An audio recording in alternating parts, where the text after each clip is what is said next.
Let's talk about seller disclosures, a fun topic. Hi, I'm Jessica Conley. I'm a Salt Lake City realtor. Seller disclosures. This is a very hefty document. It's the most annoying document that you'll have to deal with as a seller listing your home. It's currently, I think it's at 16 pages. I know that there are efforts to be made to, downsize it, make it more efficient. But there's a lot to go over when it comes to your home. So a seller's disclosure is a document that you have to provide as a seller to the buyer once you're under contract. Under contract, meaning you both have said, let's do this. I want to sell it to you. I want to buy it from you. We have a contract written up and we both signed it. So then you're under contract. That's when the seller will provide seller disclosures.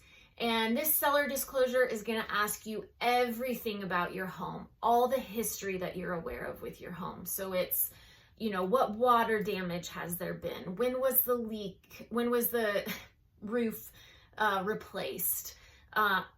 What company did your windows when you had those replaced? What updates have you done to the home? Have you ever had renters in? How long were the renters there? It is a very, very detailed document for the buyers to review and decide, is this, is this something we want to spend hundreds of thousands of dollars on? And the tendency for a lot of sellers is to hide information, not disclose it. Do I have to disclose this? This is going to dissuade a buyer. They're going to back out. And the reality is, yeah, they might if it's a pricey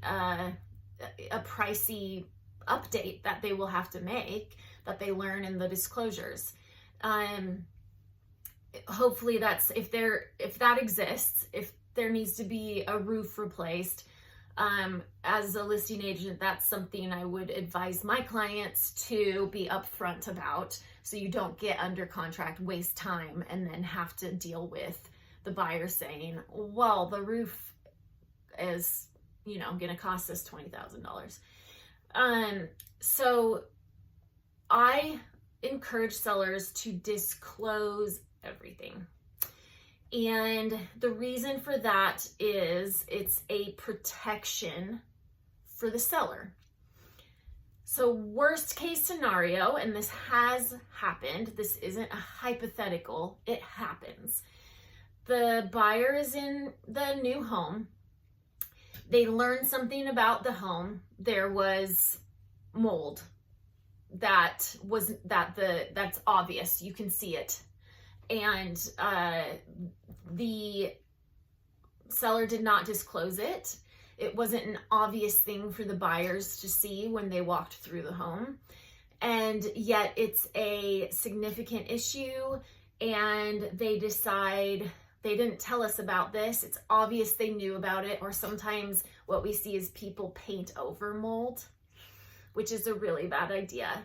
So they discover, okay, they not only did not disclose this, they painted over it, whatever. They find something they don't like about the home, and they decide, well, we're going to sue the sellers, because now we have a repair that we have to do that's thousands of dollars more than we thought we were getting ourselves into.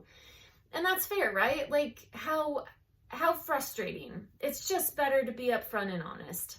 You don't want, the golden rule, right? You don't want that. You don't want to get into a home that the sellers actively hid something from you that's going to cost you a lot of money. Don't do that to other people. So it's a hard thing to do. It makes you feel like, oh, nobody's going to want this home because it has this water damage where the toilet overflowed and leaked through the roof. Or leaked through the ceiling. It's a thing that happens though. These things, homes deteriorate, and you want to know when you're on the buyer side what you're buying. And so when you're selling, I advise you disclose, just disclose everything. And And that's seller disclosures, the most annoying document that a good realtor will walk you through and make it as easy as possible.